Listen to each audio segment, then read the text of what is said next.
नमस्कार दोस्तों, आप देख रहे हैं हमारा चैनल लेन देन न्यूज और मैं हूं आपका दोस्त दिनेश महेश्वरी। दोस्तों, हमारे चैनल में आपका स्वागत है। दोस्तों, जैसा कि आपको पता है, इस समय कोरोना महामारी पूरे देश में फैली हुई है। कोरोना की दूसरी वेव, सेकेंड वेव में सभी व्यापारियों को कारोबार करने में बहुत ही मुश्किलों का सामना करना पड़ रहा है। हमारे दर्शकों की काफ़ी समय से मांग थी कि इस दौरान जो लॉकडाउन किया हुआ है, कई राज्यों में कारोबार प्रभावित हुआ है, तो आगे कृषि जिन्सों की क्या पोजीशन रहेगी, क्या भाव में उतार चढ़ाव रहेगा, ये जानने के लिए काफ़ी समय से लोग हमसे पूछ रहे थे। तो दोस्तों, ये जानकारी देने के लिए आज हमारे साथ हैं कमोडिटी एक्सपर्ट मुकेश जी भाटिया। मुकेश जी भाटिया आपको चना, सरसों, धनिया, हल्दी, जीरा सहित कई जिन्सों की उतार चढ़ाव और भविष्य में आने वाले भावों के बारे में आपको बता रहे हैं। तो दोस्तों सुनिए, इस बार वीडियो थोड़ा लंबा है, लेकिन देखिएगा पूरा और अपने कमेंट्स ज़रूर लिखिएगा। अगर वीडियो अच्छा लगे तो दोस्तों लाइक कीजिए, शेयर कीजिए और हमारे चैनल लेन देन न्यूज को सब्सक्राइब कीजिए। मैं व्यापार दूत कोटा से मुकेश भाटिया समय समय पर आपको विभिन्न जिन्सों की तेजी मंदी के बारे में जानकारी देता रहता हूँ। इस साल धनिया की फसल आने के पहले और धनिया की फसल आने के बाद 2-3 वीडियो बनाकर आपकी सेवाओं में प्रस्तुत की थी। उस समय लॉकडाउन के बारे में इतनी स्थितियां क्लियर नहीं थी। उसके बाद लॉकडाउन लग गया तो वीडियो बना नहीं पाया। अब धीरे धीरे सभी जगह लॉकडाउन हटने की तैयारी है। बेसिकली हर जिन्स के बाजार जो लास्ट ईयर पैनिक रूप में ख़रीदारी हुई थी, वैसी पैनिक ख़रीदारी इस वर्ष नहीं दिखी, क्योंकि लोग इस चीज़ को समझ गए कि लास्ट ईयर जो लॉकडाउन लगा था उसमें भी किराने की दुकान व अन्य आवश्यक वस्तुओं की दुकानें खुली रहती है। इसलिए इस वर्ष इतनी पैनिक बाइंग लॉकडाउन पीरियड में नहीं आई। फिर भी लोगों ने खाना तो छोड़ नहीं दिया। हाँ, ये ज़रूर फ़ायदा हुआ कि जो सीज़न का प्रेशर मंडियों पे दिखना था, वो मंडियों पर सीज़न का प्रेशर न दिख के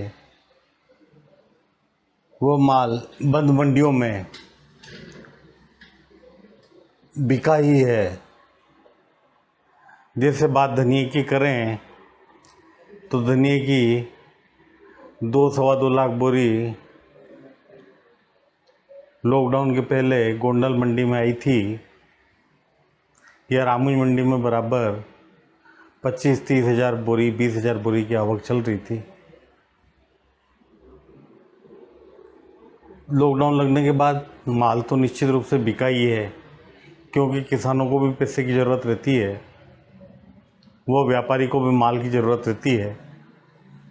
तो माल मंडी में न बिक करके और बड़ी मात्रा में बाहर बिकता ही है। जब गोंडल मंडी बंद हुई तब 1.5 लाख बोरी माल वहाँ की मंडी में पड़ा हुआ था, जो अल्टीमेटली बिका ही सही, तथा बाहर के व्यापार भी होते हैं। हाँ, ये ज़रूर है कि उसमें कोई तेज़ी मंदी का पैरामीटर नहीं बन पाता है। अब चूँकि सभी मंडियाँ धीरे धीरे खुल गई हैं, गुजरात की, उसके बाद राजस्थान की, उसके बाद एमपी का नंबर है, तो मंडियाँ खुलेगी, लेकिन अब कोई आवकों का इतना प्रेशर देखने को नहीं मिलेगा। उसका कारण है कि अभी जैसे गोंडल मंडी खुली तो मात्र 70,000 बोरी माल वापस मंडी खुलने के समय आया, जो करीबन एक हफ्ते की डिमांड की पूर्ति कर देगा। वैसे ही रामगंज मंडी में कल मंडी खुली तो मात्र 4,000 बोरी माल आया। तो कुल मिलाकर के माल तो बाहर के बाहर बिका है, और जो नहीं बिका वो किसानों ने रोक लिया है। ये स्थिति हल्दी में महाराष्ट्र की मंडियों की हुई कि महाराष्ट्र में फुल लॉकडाउन ना लगा करके बीच बीच में लॉकडाउन किया, तो वहाँ भी माल तो बिका होता था, माल बराबर निकला भी सही। लॉकडाउन अभी राजस्थान में भी पूरी तरह से ख़त्म नहीं हुआ है। इसी तरह से साउथ के कुछ स्टेट, नॉर्थ में यूपी, बंगाल, बिहार, आसाम, बंगाल खुलना बाकी है। इसलिए कहीं भी ये चीज़ मानना कि साहब खपत कम हो जाएगी, ये खपत नहीं होगी, वो गलत है। लॉकडाउन में भी लास्ट ईयर पैनिक बाइंग थी, लेकिन इस वर्ष भी बाइंग तो बराबर लॉकडाउन पीरियड में भी रही। और धीरे धीरे जब सारे बाज़ार खुल जाएंगे तो मार्केट में वापस डिमांड जनरेट होगी।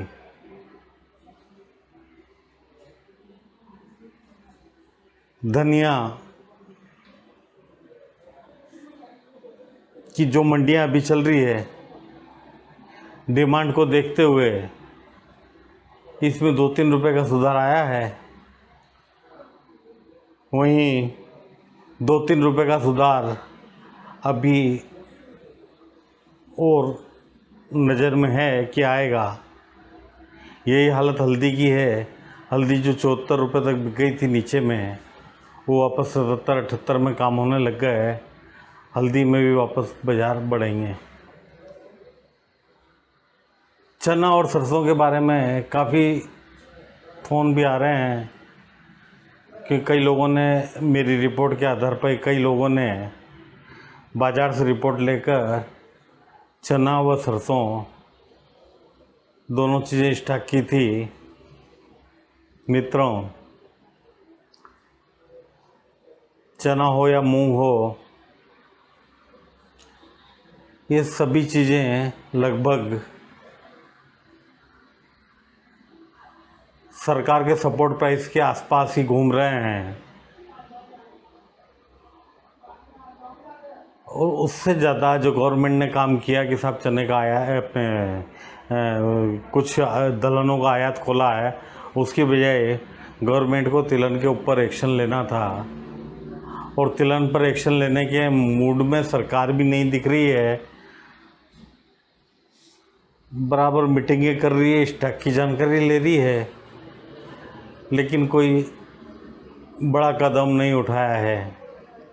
बाय द वे गवर्नमेंट कदम उठाती है तो इंपोर्ट ड्यूटी तो कम नहीं करेगी, ये बात निश्चित है। ज़्यादा से ज़्यादा जो 10% के आसपास एग्रीसेस विभिन्न तिलहनों पे लगा हुआ है, उसको वापस लेगी। और गवर्नमेंट ने जैसे सोयाबीन का इंपोर्ट खोला है, तो सोयाबीन का इंपोर्ट भी होगा तो भी वो आते आते 1 महीना लग जाएगा। यही हालत सरसों की है, जबकि सरसों में एक्चुअल में इंपोर्ट होती नहीं है और इंपोर्ट के विकल्प भी बहुत सीमित है। इसलिए कहीं से कहीं तक सरसों में भी कोई बड़ी गिरावट आए ऐसा नहीं है। गवर्नमेंट की कोई भी नीति आती है तो 8-10 दिन उसका असर रहता है, बाज़ार में हुआ होता है। लेकिन आप लोगों को भी ये बात समझनी है, गवर्नमेंट को भी ये बात समझनी पड़ेगी। और मैं बार बार पूर्व में भी कह चुका हूँ कि हम लोग पुराने खपत डाटा के ऊपर जो चलते हैं वो गलत चलते हैं। हर जिन्स की खपत पिछले 5 वर्षों में बढ़ी है। नोटबंदी के बाद जो पैनिक था या लास्ट ईयर जो कोरोना था, इससे हम लोगों को खपत का अंदाज़ा नहीं लगा, लेकिन 2021 और 2022 ये दोनों वर्ष की क्लियर स्थिति नज़र आ रही है कि 2021 और 2022 दोनों साल जो है दलहन और तिलहन दोनों के लिए बढ़िया रहेंगे। उसका कारण है कि वैश्विक खाद्य संकट चल रहा है और वैश्विक खाद्य डिमांड की सप्लाई है तो इंडिया से बड़ा कोई हब नहीं है। जैसे अभी बराबर चावल में रिपोर्ट आ रही है, साहब चावल का एक्सपोर्ट सिरमौर के तरीके से बिल्कुल बढ़ते जा रहा है, तो बिल्कुल निश्चित रूप से बढ़ेगा आगे एक्सपोर्ट भी। हाँ, ये चिंताजनक बात है कि हम लोगों का इंपोर्ट भी बढ़ रहा है, लेकिन वो खाद्य पदार्थों का नहीं, और आइटमों का इंपोर्ट बढ़ता है। लेकिन खाद्य पदार्थों का एक्सपोर्ट काफ़ी हो रहा है, स्पाइसेस का एक्सपोर्ट काफ़ी हो रहा है। इसलिए कहीं से कहीं तक कोई डरने की बात नहीं है, कोई पैनिक होने की बात नहीं है। यदि बाय द वे गवर्नमेंट की कोई नीति आती है तो 8-10 दिन 15 दिन के अंदर बाज़ार वापस पुरानी स्थिति में आ जाएंगे, बाज़ारों का रुख वापस पलटेगा। इसलिए मंदी में आकर घबरा के बेचना नहीं और तेज़ी में आकर लेने नहीं दौड़ पड़ना। नॉर्मल वे में जो माल अपने को भाव से मिलता है वह लेना भी चाहिए, वह जो माल भाव से बिकता है वो बेचना भी चाहिए। कोई भी खरीदारी पैनिक रूप से नहीं करें, कोई भी बिकवाली पैनिक बनकर नहीं करें, बिल्कुल कहीं से कहीं तक नहीं, शांति से जो है विचार करके सभी पहलुओं को जांच के उसके बाद अपनी बिकवाली करें। बाकी ये बात निश्चित है कि सभी जिंसों की डिमांड भारतवर्ष में भी बढ़ रही है तथा विश्व पूरा जो है खाद्य पदार्थों का लेवाल है। इसलिए कहीं से कहीं तक ये चीज़ विचार कर लेना कि साहब ये हो जाएगा वो हो जाएगा, कुछ भी नहीं होगा।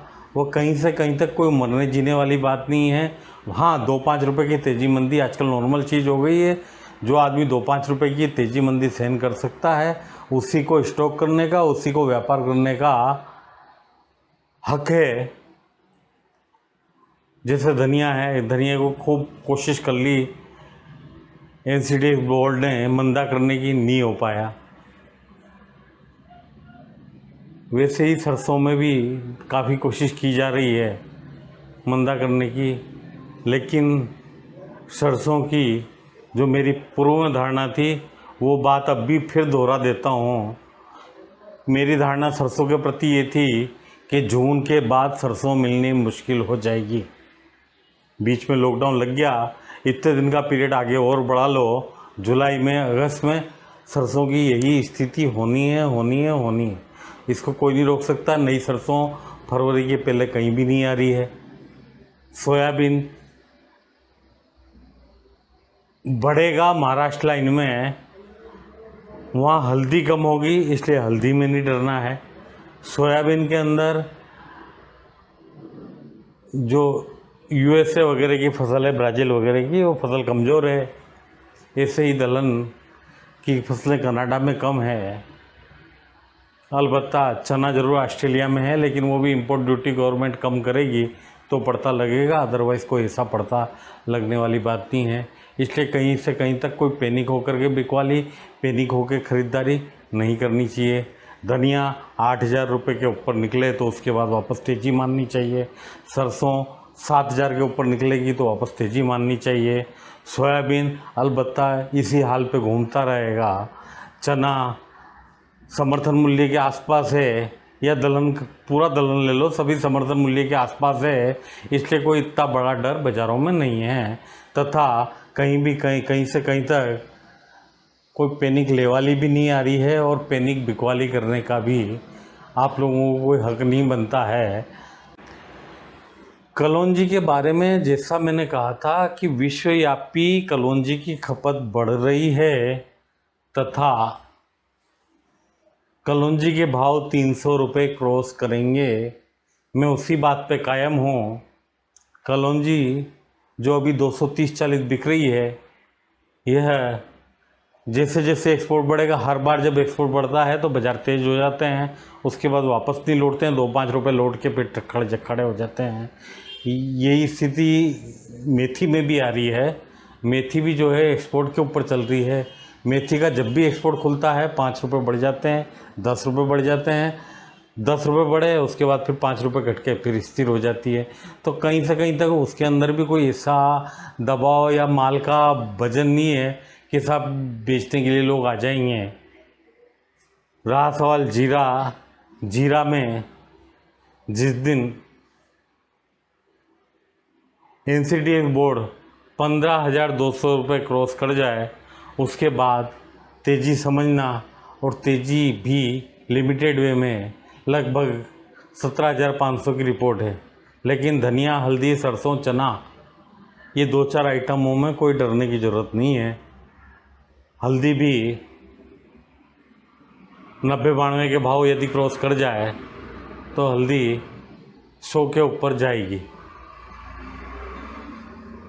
यही हालत कलौंजी की है। कलौंजी में यदि एक्सपोर्ट खुला तो जो अभी भाव 260 से 65 रुपये के बीच में बोले जा रहे हैं शॉर्टेज बिल्टी के, वो भाव 10-10 रुपये तेज़ होंगे। 10 रुपये तेज़ होने के बाद फिर 5 रुपये घट के फिर स्थिर हो जाएंगे। इसलिए कहीं से कहीं तक कोई डर कलौंजी में नहीं है। धन्यवाद।